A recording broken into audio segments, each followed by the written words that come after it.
సమీప భవిష్యత్తులో మరింత పెరిగే అవకాశం.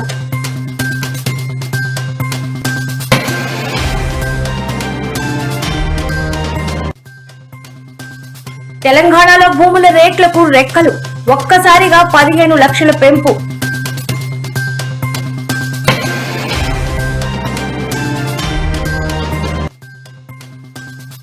పనికొచ్చే నాయకులుంటే అట్లుంటది. తాగునీటి సమస్యపై మహిళతో ఫోన్లో కేటీఆర్.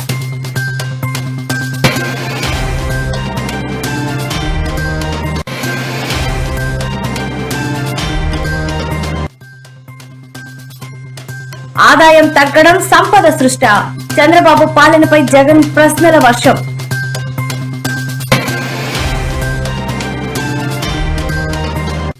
శ్రీవాణి కాదు అది చంద్రవాణి. కూటమి సర్కారుపై టీటీడీ మాజీ చైర్మన్ భూమన కరుణాకర్ రెడ్డి ఆగ్రహం.